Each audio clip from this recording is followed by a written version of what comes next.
Alors, bonsoir à tout le monde, bonsoir mesdames, bonsoir docteur. Bienvenue à notre rendez-vous de la semaine After Work au féminin.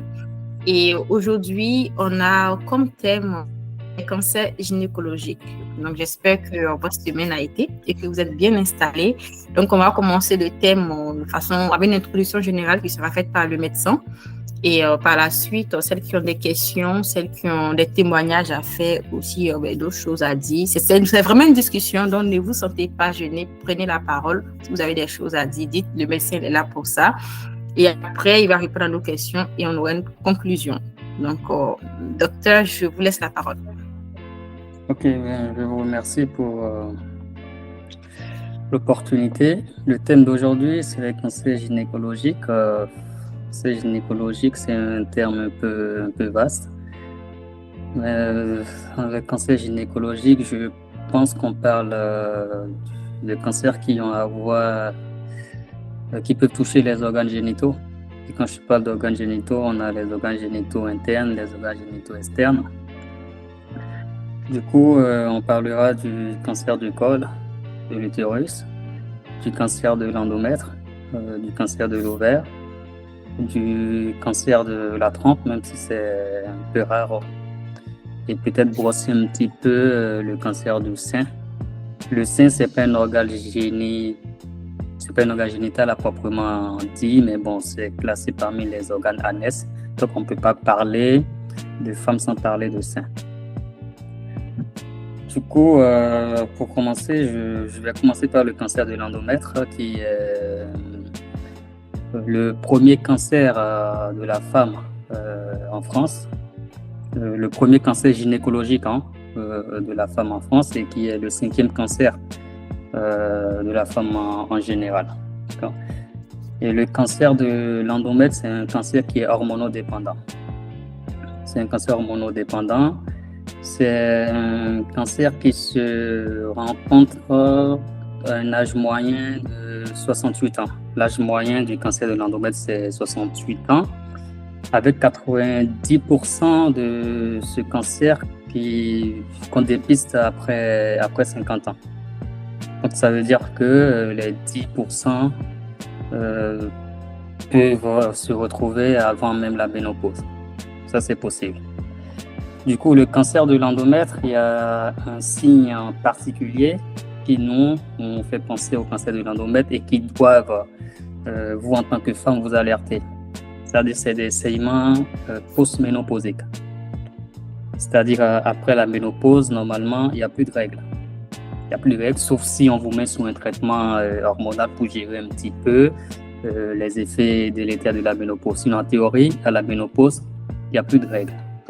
Et par contre, si après cette ménopause, il y a des saignements qui surviennent, ce qu'on appelle des métrorragies post-ménopausiques, ben, il faut aller consulter. Il faut aller consulter, ça pourrait être un cancer de l'endomètre. Je ne dis pas que c'est forcément ça, mais ça pourrait.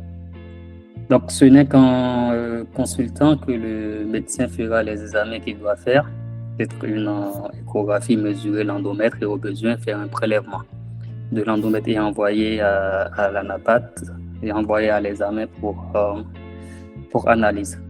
Alors, il peut arriver que ce prélèvement soit négatif alors qu'il y a vraiment le cancer. D'accord? Ce prélèvement qu'on fait en consultation, qu'on appelle la biopsie à la pipette de Cornier, il n'a de valeur que quand il est positif. D'accord? Il n'a de valeur que quand il est positif. Quand il est négatif et que les signes continuent, ben, il faudra faire autre chose, ou une hystéroscopie par exemple, aller regarder dans l'utérus avec une caméra et faire un curetage de l'endomètre et envoyer à la NAPAT. Donc il n'y a que ça qui peut vraiment affirmer ou infirmer le diagnostic. Et toujours à propos du cancer de l'endomètre, il faut savoir qu'il y a des facteurs de risque. Des facteurs de risque, c'est-à-dire des situations qui peuvent nous rendre un petit peu vulnérables au cancer de l'endomètre. Et parmi ces éléments, nous pouvons citer ce qu'on appelle une hyperostrogénie, c'est-à-dire tout ce qui concourt à mettre l'endomètre sous l'effet prolongé de l'oestrogène. Parmi ces situations, nous avons une puberté précoce, une ménopause tardive, par exemple, l'obésité, le syndrome des ovaires polykystiques qui peut être aussi un facteur de risque. Et aussi, il y a des cas où certaines femmes sont mises sous traitement hormonal dans le cas du cancer du sein. Ce qu'on appelle généralement, bon, je ne vais pas donner le nom du médicament, mais il arrive que certaines femmes, quand elles ont le cancer du sein, on les met sous traitement hormonal. Et ce traitement hormonal peut être aussi un facteur de risque de cancer de l'endomètre. C'est pour ça que quand les femmes sont sous ce traitement, c'est conseillé d'aller voir le médecin régulièrement. Et il vous fera l'examen, une échographie et il pourra aussi faire un prélèvement de l'endomètre. Donc voilà un petit peu ce que je peux dire sur le cancer de l'endomètre. Et là, je vais parler d'un thème. Je ne sais pas s'il y a des choses à dire sur le cancer de l'endomètre ou pas.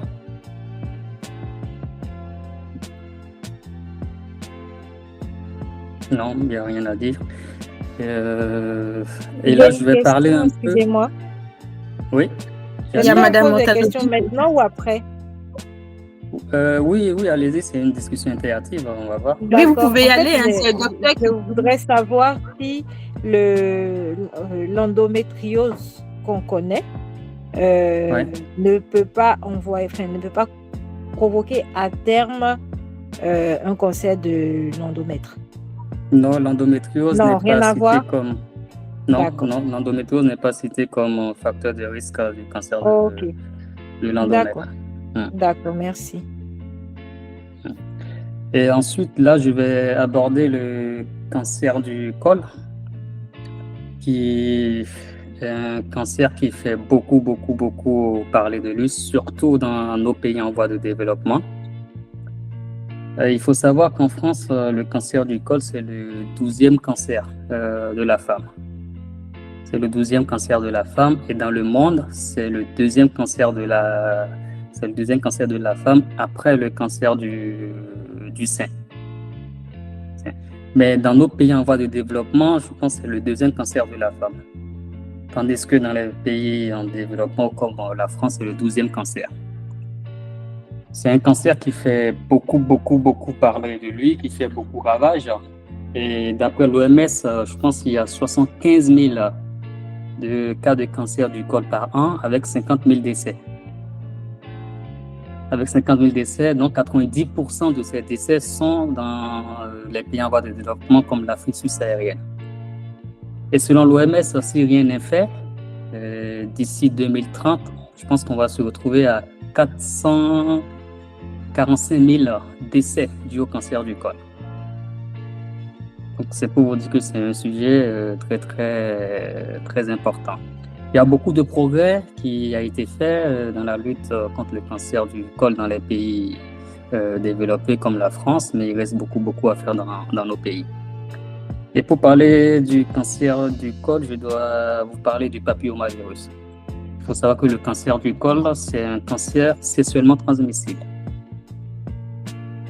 Ça peut choquer quand je dis ça. Oui, c'est un cancer sexuellement transmissible parce que c'est essentiellement dû au HPV, ce qu'on appelle le human papillomavirus. Donc l'HPV, c'est un virus qui se transmet par voie génitale lors des rapports sexuels, et pas que. Ça peut même se transmettre par contact, et même en allant à la piscine, en allant dans les douches et tout ça, on peut attraper le papillomavirus. Et ça a été prouvé, ça a été dit que 90% des femmes en activité sexuelle ont déjà rencontré le papillomavirus une fois dans leur vie. C'est pour ça que dans la lutte contre le cancer du col, il y a le dépistage du papillomavirus. Et ce dépistage est organisé de telle sorte qu'à partir de 25 ans, toutes les femmes un frottis. C'est-à-dire à partir de 25 ans, tu dois faire un frottis. Si le frottis il est normal, tu refais un an après. Et s'il est normal, tu le refais 3 ans après. Et à partir de 30 ans, le frottis est remplacé par le test de l'HPV lui-même. C'est-à-dire on va chercher l'HPV lui-même. pourquoi à 25 ans on ne fait pas l'HPV? Parce qu'on se dit entre 25 et 30 ans, toutes les femmes ont l'HPV et ça ne sert à rien d'aller le chercher parce qu'on va le retrouver dans près de 95% des cas. Et jusqu'à l'âge de 30 ans, on peut l'éliminer spontanément, de façon naturelle, on peut l'éliminer. Et c'est pour ça, à partir de 30 ans, on recherche l'HPV. Donc l'HPV, qu'est-ce que l'HPV va faire? L'HPV, s'il persiste, il peut donner des lésions précancéreuses. D'accord? Et ces lésions précancéreuses, lorsqu'elles ne sont pas traitées, peuvent évoluer au bout de 10 ans, 15 ans vers le cancer du col. C'est pour ça beaucoup d'efforts est en train d'être fait pour étendre vraiment le dépistage pour que toutes les femmes en activité sexuelle puissent avoir accès au dépistage. Dans nos pays, je pense que c'est pas totalement ça, mais je pense qu'on doit en arriver là, quoi. Donc, le papillomavirus, oui, c'est lui qui cause le cancer du col. Et le cancer du col, comment il va se manifester? Il y a un signe vraiment important qui nous alerte. C'est ce qu'on appelle des métrorragies de contact. C'est-à-dire des métrorragies pendant les rapports sexuels. Donc, quand je dis métrorragie, je parle des saignements. Des saignements pendant les rapports sexuels, ou des saignements à l'essuyage et tout ça. Pourquoi? Parce que pendant les rapports sexuels, le partenaire touche un peu le col et ça saigne. Ou peut-être pendant les toilettes, quand la femme elle fait ses toilettes, elle touche un peu le col et ça saigne. Donc ça, c'est un signe vraiment pathognomonique du cancer du col. Et quand vous avez ça, allez consulter le médecin. Il fera ce qu'il doit faire et il vous dira ce qu'il en est. Alors, je ne dis pas que tous les saignements de contact sont le cancer du col. Non, je ne dis pas ça. Il peut y avoir des ectropions, il peut y avoir des exocervices sur le col qui peut saigner, mais quand vous avez une situation pareille, il faut aller consulter. Il y a aussi d'autres signes qui sont moins évidents, c'est-à-dire c'est des pertes vaginales qui peuvent être fétides, des douleurs pelviennes, des dyspareunies. Voilà des signes qui peuvent un peu alerter ou qui peuvent faire penser au cancer du col. Le cancer du col aussi, il y a des facteurs de risque. On sait que c'est l'HPV, mais il y a aussi des facteurs de risque. Et parmi ces facteurs de risque, nous avons la précocité des rapports sexuels, par exemple. Parce qu'on se dit, plus précocement on commence les rapports sexuels, plus on a eu la chance, je ne dis pas la chance, mais la malchance d'être au contact de l'HPV. Il y a aussi la multiplicité des partenaires. La multiplicité des partenaires, c'est-à-dire que plus on a de partenaires sexuels, plus on a la malchance de contracter l'HPV. Il y a ça et entre autres aussi, il y a les infections à répétition. Les IST et tout ça à répétition peuvent être des facteurs de risque. Il y a la multiparité. Par exemple, avoir eu son premier enfant avant 18 ans et avoir eu plus de 6 enfants, c'est des facteurs de risque du cancer du col. Voilà. Et comme je l'ai dit, ça va se manifester par des saignements pendant les rapports, qu'on appelle des métrorragies de contact, et vous allez consulter. Le médecin, il va vous examiner, soit il va tomber vraiment sur quelque chose de pas trop net, il va faire un prélèvement et envoyer, ou soit il va faire un frottis, et voilà, on va lui dire, il y a une lésion précancéreuse ou il y a le cancer du col. Donc, l'avantage du cancer du col, c'est qu'il est accessible au dépistage. Le col, c'est un organe qu'on voit à l'œil nu. C'est la partie terminale de l'utérus qui est au contact du vagin et qu'on peut voir en posant un spéculum. Donc, ça, c'est l'un des avantages du col. Et pour moi, c'est un peu aberrant quand même qu'en Afrique subsaharienne, que beaucoup de femmes meurent du cancer du col, un cancer qu'on peut voir qui est accessible au dépistage. Et voilà, je ne sais pas s'il y a des questions avant que je continue sur ce que je viens de dire là. Est-ce que vous avez des questions? Bienvenue à celles qui se sont connectées. Winel, vas-y. Je voulais poser la question, mais il avait déjà répondu en fait. Je voulais parler du taux contrôle, mais c'est justement comme il a dit, c'est lors des saignements qu'il faudra aller voir le médecin, etc. Je pense que c'est plus une question de sensibilisation en Afrique. Non, pas que. Il faut déjà, oui, il faut déjà faire son dépistage à partir de 25 ans. Ah, d'accord, ok. Il faut faire son dépistage à partir de 25 ans.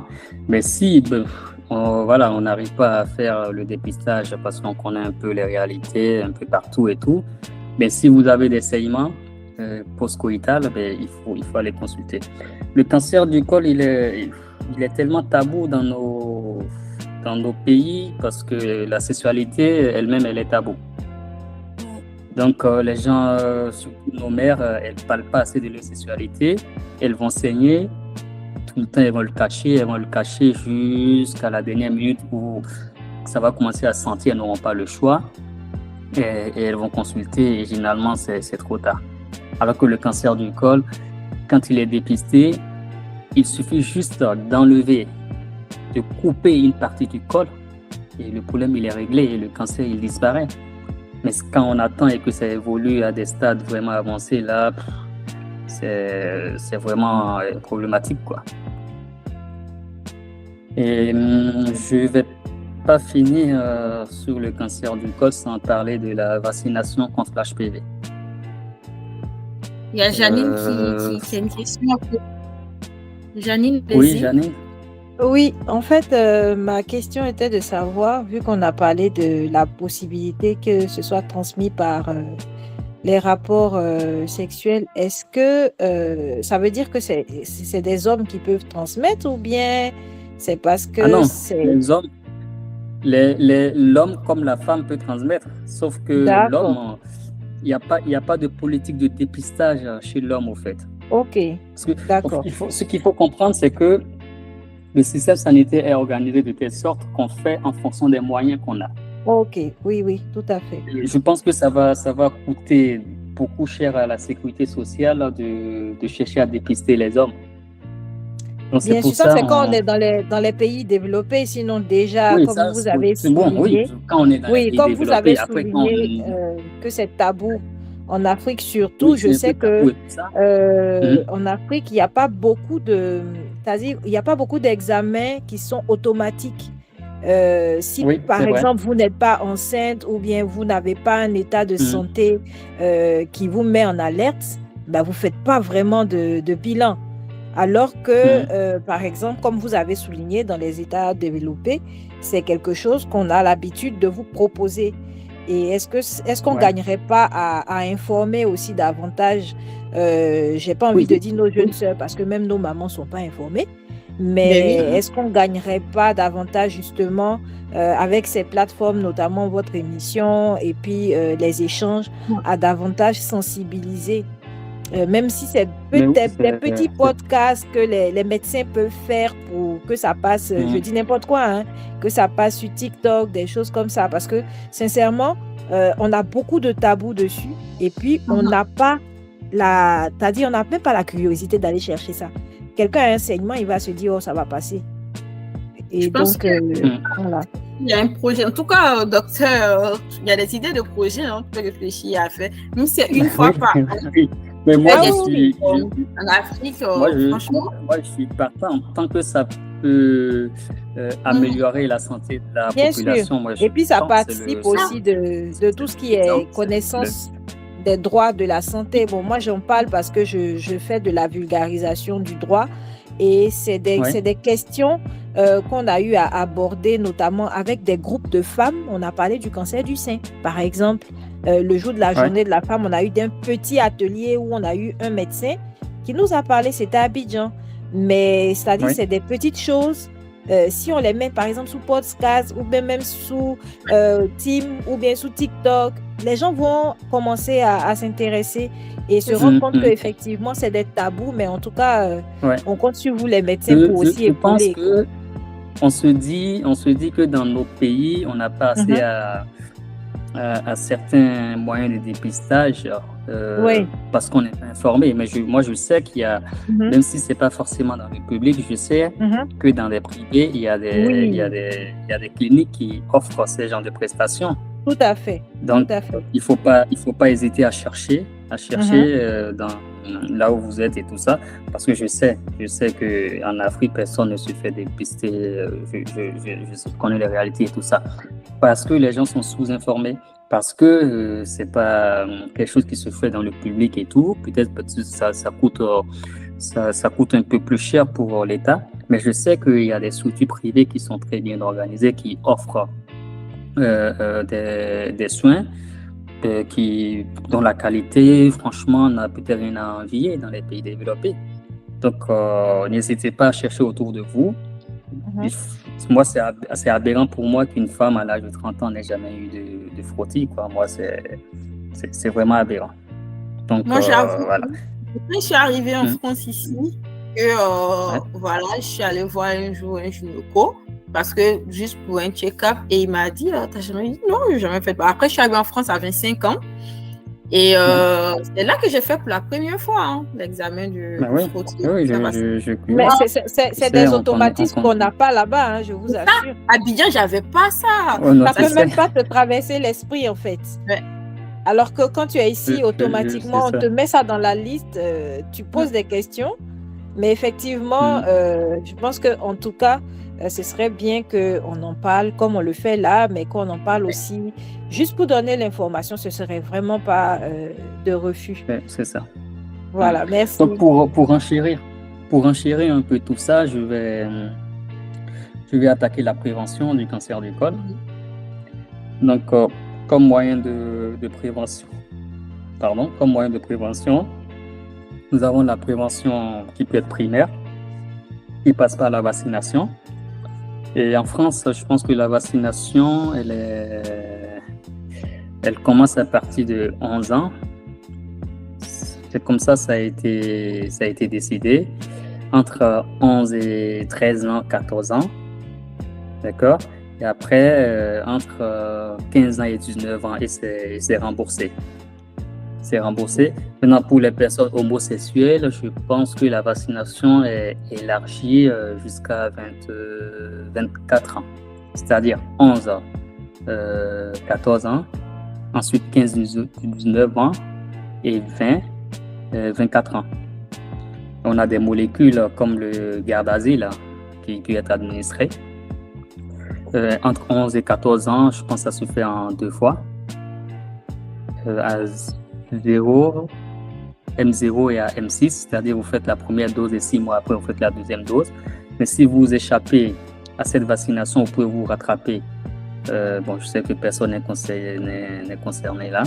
Si vous échappez entre 11 et 14 ans, vous pouvez vous rattraper. Entre 15 et 19 ans, par contre, là, c'est 3 doses. Vous faites une première dose à M0, une deuxième dose à M2, c'est-à-dire 2 mois après, et une troisième dose 6 mois après. Je pense que voilà, c'est le Gardasil. Il y a aussi un autre vaccin, le Cervasis, qui est utilisé aussi, mais beaucoup moins. Les gens utilisent beaucoup plus le Gardasil. Et à cette tranche d'âge, c'est remboursé. Je pense que le vaccin, il fait 130 ou 120 euros. Le flacon. Et quand vous êtes entre cette tranche d'âge, je pense qu'elle est remboursée, mais après, il n'est pas remboursé. Je vais parler du vaccin. Le vaccin n'est pas remboursé. Mais cela n'empêche pas de se faire vacciner en sortant l'argent de sa propre poche. D'accord? L'idéal, c'est de se faire vacciner avant les premiers rapports sexuels. L'idéal. C'est ça l'idéal. Mais après, si on ne le fait pas, on peut se faire vacciner même à 30 ans, 40 ans, 50 ans. Il est conseillé de se faire vacciner. Ah, donc en fait, si je comprends bien, il y a un vaccin pour lutter contre le cancer du col de l'utérus. Oui, pour lutter contre le papillomavirus. Ouais. Ah, contre le papillomavirus, en fait. Ok. Oui, mais en luttant contre le papillomavirus, tu luttes contre le cancer du col, quoi. C'est la même chose, au fait. Puisque c'est le papillomavirus qui donne le cancer du col. Le cancer du col. Ok. Donc, voilà, donc faites-vous vacciner, informez les gens autour de vous. N'attendez pas que tout soit pris en charge par la sécurité sociale. C'est important. Moi, je me suis fait vacciner contre l'HPV, même après 19 ans. Après 24 ans, je me suis fait vacciner. J'ai payé j'ai payé et je sais que je suis plus ou moins protégé. Les hommes, le papillomavirus, ça ne donne pas d'immunité, au fait. C'est pas parce que tu as eu le papillomavirus que tu n'auras plus de papillomavirus. Il y a plusieurs types de papillomavirus. Il y a des papillomavirus qui sont plus oncogènes que d'autres, c'est-à-dire il y a des papillomavirus qui sont plus susceptibles de donner le cancer du col que d'autres. Mais il n'y a pas d'immunité acquise quand on attrape le papillomavirus. Tu peux l'éliminer, il peut revenir après, tu peux le garder à vie. Voilà un peu. Merci d'avoir participé au premier épisode du thème sur les cancers gynécologiques. N'hésitez pas, pour plus de contenu, à vous abonner sur notre chaîne YouTube After Work au féminin.